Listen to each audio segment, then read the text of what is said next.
Hello everyone, कैसे हैं आप सब लोग। आई होप आप सभी अच्छे होंगे।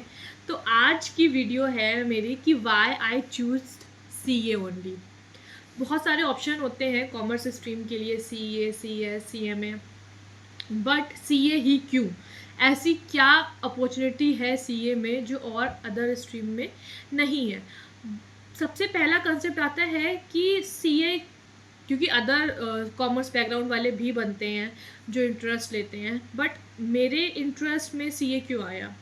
जब मैं क्लास 11th में थी तो I have option to choose commerce और साइंस। मेरा जो स्कूल था 10th वाला, ये बहुत इंटरेस्टिंग स्टोरी है। वहाँ कॉमर्स था, बट वहाँ मैथ्स विद कॉमर्स नहीं था। बट मेरा बचपन से सिर्फ एक ही फेवरेट सब्जेक्ट रहा है, दैट इज़ मैथ्स। और मुझे साइंस में इंटरेस्ट थोड़ा बहुत ही रहता था, बट मैं बहुत अच्छे मार्क्स लाती थी। तो क्लास 10th में मैंने अपने स्कूल में टॉप किया था।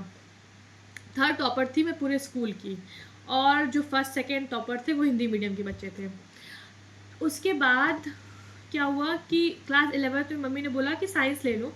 मेरी जो सिस्टर थी उन्होंने भी साइंस से पढ़ाई की है, तो मैंने बोला मुझे साइंस तो नहीं चाहिए, क्योंकि मुझे साइंस में बिल्कुल भी कोई इंटरेस्ट नहीं रहा है बचपन से, ना बायो में, ना फिजिक्स में, ना केमिस्ट्री में। मुझे लगता था मुझे किसी एक में तो इंटरेस्ट हो, पर मुझे किसी एक में सब्जेक्ट में साइंस में इंटरेस्ट नहीं रहा है। मुझे सिर्फ इंग्लिश और मैथ्स में इंटरेस्ट रहा था तब तक का। तो my one of the cousin suggest me कि एक बार अकाउंट्स पढ़ के देखो, अगर इंटरेस्ट रहेगा तो कॉमर्स ले लेना। तो मैंने बोला ठीक है। मैंने अकाउंट्स पढ़ा। जो 10th के बाद जो गैप होता है, मैंने उसमें अकाउंट्स पढ़ा। अकाउंट्स मुझे बहुत इंटरेस्टिंग लगने लगा, क्योंकि अकाउंट्स भी मैथ्स की तरह है, प्रैक्टिकल क्वेश्चंस, डेबिट क्रेडिट। मुझे बहुत इंटरेस्ट आया अकाउंट्स में। मैंने मम्मी से बोला मम्मी मुझे अकाउंट्स ही चाहिए, मतलब कॉमर्स चाहिए, बट मुझे मैथ्स को नहीं छोड़ना है। और उस टाइम मैंने बहुत सुना था कि मैथ्स विद कॉमर्स बहुत अच्छा होता है, और कॉमर्स वालों की ऐसी कोई सच वैल्यू नहीं है। मतलब ये सब बहुत सारे जो मिथ चलती है ना, कि जिनको पढ़ाई नहीं करनी वो कॉमर्स ले लेते हैं, एज सच ये सब बातें बहुत होती थी। बट मैं बचपन से बहुत ही ज़्यादा करियर ओरिएंटेड रही हूँ कि मुझे बनना है, कुछ बनना है। तो मैंने कहा मुझे सीए बनना है, क्योंकि लोग कहते थे कि मैथ्स विद कॉमर्स लेके कोई लड़की सीए बन गई, ये वो बताते थे मुझे। तो मैंने कहा मुझे भी सीए बनना है। उस टाइम पे ऐसा था। मैंने कुछ एक दो चीज़ें सर्च करी, सीए क्या होता है। तो नॉर्मली सीए के बाद इतनी सैलरी मिलती है, ये सब मैंने देखा, बहुत इज्जत मिलती है, ये सब देखा।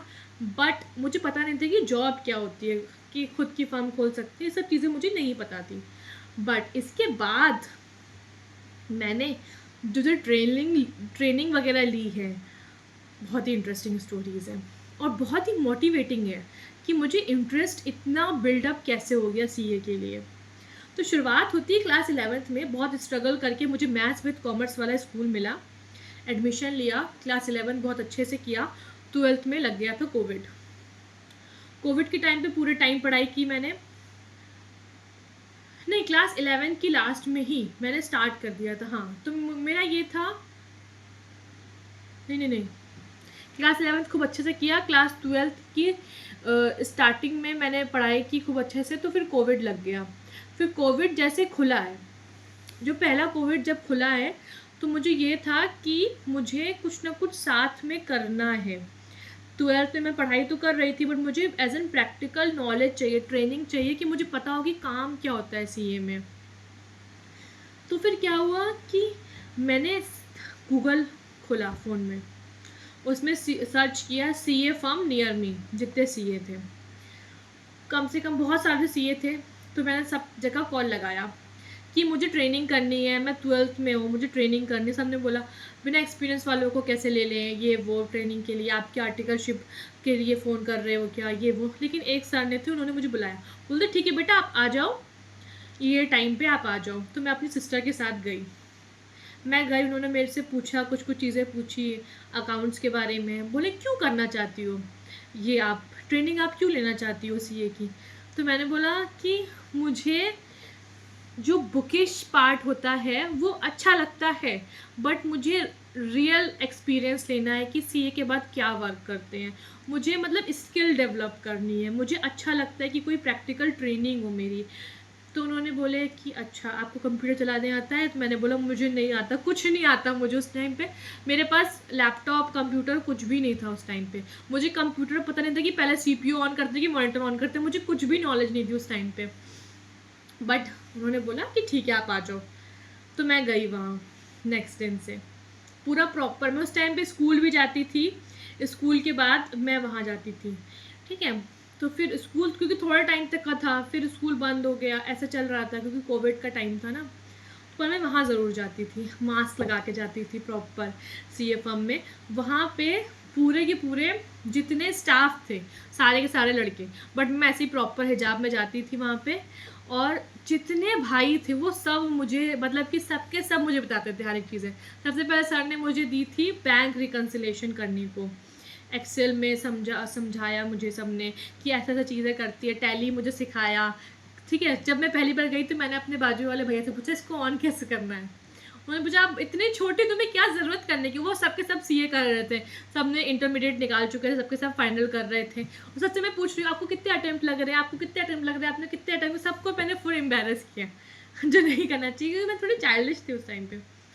तो मैंने खूब सबसे खूब क्वेश्चन किए कैसी होती है, इतना स्ट्रगल होता है। उन्होंने बोला ऐसा होता है, ऐसा होता है, सबसे मैंने खूब पूछा। फिर मैंने जब वो ऑडिटिंग होती है ना, मैंने 1 महीने में ऑडिट कर लिया था प्रॉपर, और आरओसी करना था। सर ने बोला मैं तुमको आरओसी सिखाऊंगा। आरओसी सिखाने से पहले सेकेंड लॉकडाउन लग गया। फिर उसके सेकेंड लॉकडाउन में मैं वहाँ से दूसरे शहर शिफ्ट हो गई थी। तो फिर उसके बाद से मैं सर के यहाँ जा नहीं पाई। बट मैंने इतना सीख लिया उन 3-4-5 महीनों में, इतनी अच्छी स्किल डेवलपमेंट कर लिया। एक्सेल, टैली, ऑडिटिंग कैसे करना है, ऑडिटिंग की हर एक चीज़। जैसे कि जब मेरी बैलेंस शीट टैली नहीं होती थी तो जो मेन सीए सर हैं, बहुत अच्छे सर थे वो, बहुत प्यारे, बहुत अच्छे, मतलब इतने अंडरस्टैंडिंग सर। मुझे बोला आपकी बैलेंस शीट टैली नहीं हो रही, उन्होंने मुझे समझाया कि आपको कैसे टैली करनी है। पेंसिल लिया, कंप्यूटर पे ओपन किया, एक्स जो प्रिंट आउट लिया, एक एक चीज़ टिक किया, देखो यहाँ पे है, यहाँ पे है, यहाँ पे कुछ 0.25 समथिंग का फ़र्क आ रहा था। उन्होंने मुझे पूरा साथ में बैठा के टैली करवाना सिखाया। फिर सेकेंड बार से एक बार फिर सेकेंड बैलेंस शीट कुछ डिफरेंस आ रहा था। सर ने बोला हुआ, मैंने कहा सर मैं बस 5 मिनट में डिफरेंस टैली करके दे रही हूँ। उनके तरीके से मैंने किया और मैंने यूँ डिफरेंस टैली कर लिया। तो ये जो एक्सपीरियंस था, मुझे इतना इंटरेस्ट आता था वहाँ वर्क करके कि मुझे लगा कि यार मुझे तो, मैं सबसे बेस्ट काम कर रही हूँ सीए की पढ़ाई करके। तब तक मेरी सीए की पढ़ाई स्टार्ट नहीं हुई थी क्योंकि मेरा 12th चल रहा था ऑलरेडी। मैं ऑलरेडी जॉब भी कर रही थी उस टाइम में, मतलब पूरी ट्रेनिंग मुझे 3000 रुपीज़ पर मंथ मिलते थे। बहुत बड़ी चीज़ होती है, आप सिर्फ ट्रेनिंग में आपको इतना अमाउंट मिल रहा है। फिर उसके बाद मैंने डायरेक्टली जॉब स्टार्ट कर दी। मुझे टैली आता था, एक्सेल आता था, मुझे अपने आप को टाइम वेस्ट करना बिल्कुल पसंद नहीं है। और मैंने साथ में कॉलेज का फॉर्म भरा। उस टाइम पे कोविड आ गया था तो मैंने शायद फाउंडेशन का फॉर्म नहीं भर पाई थी, कुछ हो गया था कि मेरा टाइम क्लैशेस कुछ हो गया था। तो मैंने फर्स्ट ईयर में मैंने फाउंडेशन का फॉर्म नहीं भर पाई। फर्स्ट ईयर की मैंने लास्ट में भरा था फाउंडेशन का फॉर्म, दिसंबर में। तो फर्स्ट ईयर में क्या हुआ मेरे साथ, मैंने पेपर दिया अपने ग्रेजुएशन का। मैं BCom computer application plus taxation, मैं दो अलग सब्जेक्ट लेके पढ़ाई कर रही थी, ठीक है।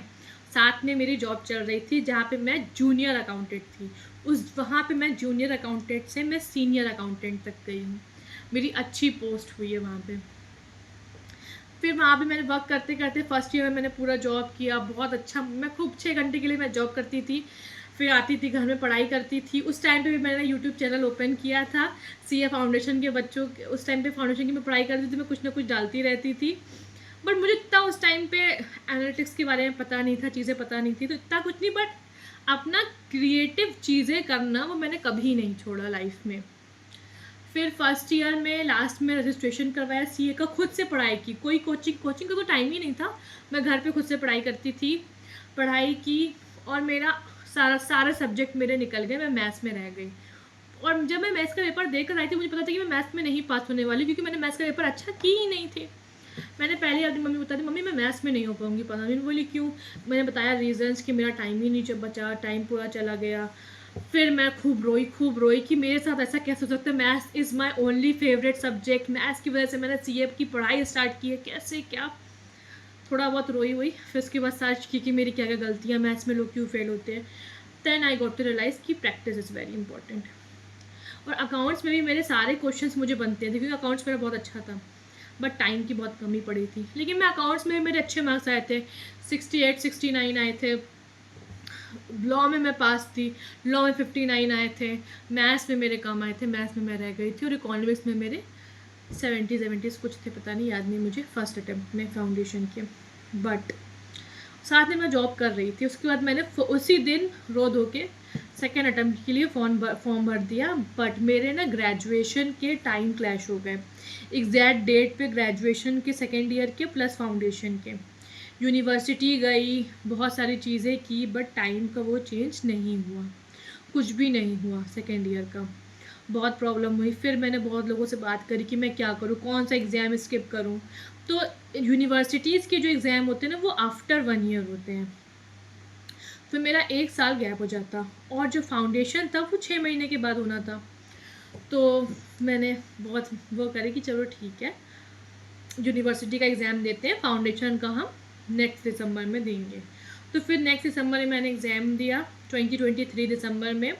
और मैंने बहुत कम मेहनत करी, लिटरली मैंने बहुत कम मेहनत करी, क्योंकि मुझे पता था कि मेरी स्ट्रैटेजी अच्छी होनी चाहिए। Strategy is very important, concept clarity, सब चीज़ें मैंने बहुत मेहनत की थी पिछली बार, क्योंकि ज़्यादातर चीज़ें आप भूलते हो, रिविजन नहीं, बहुत गड़बड़ी की थी, लेकिन मैं तब भी पास हो गई थी। समझ रहे हो आप, बहुत गड़बड़ी करने के बाद भी। लेकिन मुझे पता था कि अगर मैं इतनी गड़बड़ी करने के बाद मैं पास हो सकती हूँ, मतलब कि बिना रिवीजन के, मतलब बिना प्रैक्टिस के, मैं तब भी पास हो सकती हूँ। तो अगर मैं प्रैक्टिस कर लूँ तो मैं क्यों ना पास हूँ। मैंने सिर्फ प्रैक्टिस ऑफ क्वेश्चन की, अकाउंट्स में, मैथ्स में, लॉ में, आंसर राइटिंग करी। इकोनॉमिक्स को तो मैं हमेशा हल्के में ली हूँ, क्योंकि बहुत इजी तरीके से मेरा निकल जाता है, पता नहीं क्यों। मैं सिर्फ पूरी बुक रीड कर लेती थी, मेरा आराम से निकल गया। तो फिर मैंने खूब प्रैक्टिस करी एग्ज़ाम के 1.5 महीने पहले, लिटरली 1.5-2 महीने पहले से। उसके बाद मेरा आराम से पूरा, जब मैंने पूरा पेपर मैंने एक दी हूँ, मैंने बोली मम्मी से हो जाएगा, मम्मी हो जाएगा, मम्मी हो जाएगा। फिर रिज़ल्ट आया, मुझे दिल में था कि मैं पास हो जाऊँगी। सब डर रहे हैं कि भैया ये बहुत बड़ी चीज़ होती है ये वो, बट मुझे पता था कि मैं पास हो जाऊँगी। मैंने रिज़ल्ट खोला, मैं पास हो गई, मैं खुश हो गई। मम्मी लोगों को पता चला, मम्मी उस दिन जो मेरी माँ की स्माइल थी वो आज तक नहीं आई, पता नहीं क्यों। वो स्माइल अलग ही होती है, जो पेरेंट्स को प्राउड फील होता है कि वो फर्स्ट सीढ़ी निकल गई है आफ्टर ऑल दिस मेहनत। बट उसके बाद सीए इंटरमीडिएट के लिए मुझे पढ़ाई करनी थी, मेरा फिर 3rd ईयर स्टार्ट हो गया। तो 3rd ईयर में मेरे कॉलेज में बहुत सारी चीज़ें होती हैं, वो सब करना पड़ता है। बहुत सारे वो होते हैं, प्रोजेक्ट वगैरह बनते हैं अलग अलग कॉलेजेस में जाके, प्लस अलग अलग जगह ट्रेनिंग लेनी पड़ती है। तो सब चीज़ें की। मेरा ग्रेजुएशन कंप्लीट हो गया। देन मैंने अभी स्टार्ट कर दिया ग्रुप 1 की पढ़ाई। ग्रुप 1 की पढ़ाई पहले मैं सोचा था कि मुझे कोचिंग करना है, बट कोचिंग, ऑफलाइन कोचिंग भी एक बहुत बड़ा हेडेक है, जो मैंने पैसे देने के बाद भी मैं कोचिंग नहीं गई, क्योंकि इतना टाइम वेस्ट करते हैं लोग आपका, फालतू फालतू बातें, टाइम वेस्ट। और लोगों को लगता है बच्चों का माइंड वो खुश हो रहा है। मुझे इस टाइप की कोचिंग नहीं पसंद। और ज़्यादा का जो कंसेप्ट क्लैरिटी होती है ना, बहुत अच्छे से समझाना चाहिए, जो लोग नहीं कर पाते। मुझे लगता है मैं खुद इतने अच्छे से समझा दूँ, कोई एक टॉपिक मुझे दे दो, मैं इतने अच्छे से समझा दूँ खुद ही, और जो बड़े बड़े टीचर नहीं समझा पा रहे हैं, तो मुझे नहीं पसंद ये सब चीज़ें। तो मैंने कहा मेरा टाइम ना वेस्ट हो फिर, तो मैंने घर पे स्टार्ट किया। मैंने सोचा कि मुझे कुछ ना कुछ क्रिएटिव करना है, जॉब के साथ तो नहीं कर पाऊँगी इंटरमीडिएट, इतना मुझे पता था। तो जॉब क्विट करी, इसलिए मैंने यूट्यूब चैनल चालू करा। कुछ ना कुछ तो करना ही है। तो अब आप सबके साथ सीए करना है। सीए से अच्छी जॉब मुझे लगता है कोई नहीं है। मतलब सीए ऐसा है कि नाम में ही पावर है, और इतनी अच्छा आपको नॉलेज होगा। अगर आप ना ज़िंदगी में, अगर आपको बिजनेस भी करना है, तब भी आप सीए करो। एज अ नॉलेज आप बेस्ट बिजनेस करोगे मेरे हिसाब से। जितने सीए अपना खुद का बिजनेस ओपन करते हैं अलग अलग, क्योंकि उनको इतनी अच्छी नॉलेज होती है, उनका एनालिसिस कितना अच्छा होता है। और इसके साथ साथ मैंने सोची हूँ एक कुछ कोर्स करने को। जैसे इंटरमीडिएट क्लियर होगा, मैं एक इंटरनेशनल कोर्स में इनरोल करूँगी। अगर आप सब चाहते हैं वो क्या है, और वो मेरा मोटिवेशन कहाँ से आ रहा है, और वो किस लिए है, तो अभी कमेंट करें, मैं आपको ज़रूर बताऊँगी कि वो चीज़ क्या है। क्योंकि मेरा सपना है कि मैं सीए करने के बाद, मतलब आर्टिकलशिप मेरी यूएस वगैरह में कहीं ना कहीं लगे, या किसी अच्छी बिग 4 फर्म में लगे। तो उस चीज़ के लिए कुछ अच्छी ट्रेनिंग ज़रूरी होती है। जैसे कि मैंने ऑलरेडी ट्रेनिंग लेके रखी हो सीए के under, it would be a plus point for me. But at the same time अगर आप 2-3 कोर्सेज कर लेते हो तो बिग फोर आपको पक्का लेगा. इट इज़ नॉट अबाउट कि आप रैंक लाओ, ये लाओ, वो लाओ, नहीं. नॉलेज होनी चाहिए, स्किल होनी चाहिए, सिर्फ यही मैटर करता है. क्योंकि मेरे पास एक्सपीरियंस है ना जॉब का, इसका तो मुझे इन सब चीज़ों के बारे में पता है. मैं चाहती हूँ कि आप सब भी जानें स्किल्स कितनी इम्पॉर्टेंट होती है, प्रैक्टिकल प्रॉब्लम को हैंडल कैसे किया जाता है, प्रैक्टिस ऑफ क्वेश्चन कैसे किए जाते हैं. ऐसी एक कमेंट में बहुत देर मेरी बात चली कि P Y Q why important, only M T P R T P is important, P Y Q उसको आप लास्ट इंपॉर्टेंट रख दो. बट मेरी लाइफ का एक्सपीरियंस है तो मेरे लिए पी वाई क्यू इम्पॉर्टेंट है. आज जब आप खुद एक्सपीरियंस करते हो चीज़ें ना तो आपका कॉन्फिडेंट यूँ इतना थर हो जाता है. इट मीन्स कि आप इतने कॉन्फिडेंट इनफ होते हो कि आपको कोई अपनी बात से हिला नहीं सकता है. And I am like confident about कि P Y Qs is very important. आपको अगर पास होना है ना तो आप पी वाई क्यूज़ ज़रूर करना. P Y Qs is very important for you all. और इतना कोई मेहनत नहीं लगती 10 साल के पी वाई क्यूज़ करने में, टू बी वेरी ऑनेस्ट. मैं तो कर ही रही हूँ, मैं जानती हूँ. पी वाई ज़रूर कर, पी वाई क्यू ज़रूर करिए. अगर आप एक साथ 2 ग्रुप का बर्डन नहीं लेना चाहते हो, एक ग्रुप का बर्डन लो, अच्छे से उसको करो. मैं भी उसको कोशिश करती हूँ कि मैं अच्छे से पढ़ाई लिखाई कर सकूँ, अच्छे से सीए बने साथ में हम सब. फिर कुछ आर्टिकलशिप की भी बातें करेंगे. अभी इस चैनल को सब्सक्राइब करिए, ऐसी इंटरेस्टिंग बातें करते रहेंगे हम सब और एक दूसरे को मोटिवेट ज़रूर करेंगे. आप सब भी अपने बेस्ट से बेस्ट स्ट्रेटजीज़ बनाइए. आज 4 पेपर बनाऊंगी मैं एमटीपी का और 1-2 स्ट्रेटजीज़ का टाइम टेबल लिखूंगी, मुझे कब कब टेस्ट देना है इसमें, फिर मैं वो आपको ज़रूर बताऊंगी. चलिए, तब तक के लिए आप सब अब लोग अपना बहुत ख्याल रखें, क्योंकि हेल्दी रहना ज़रूरी है साथ में. क्योंकि अगर आपकी तबीयत ख़राब होगी तो आपका बहुत टाइम जाएगा. तो अपने आप को बहुत सेफ रखें, ख्याल रखें, अच्छे से पढ़ाई करें. और कोई भी क्वेरी हो प्लीज़ कमेंट करें और सब्सक्राइब करना बिल्कुल भी मत भूलें. You all are my family. Thank you so much. Bye bye.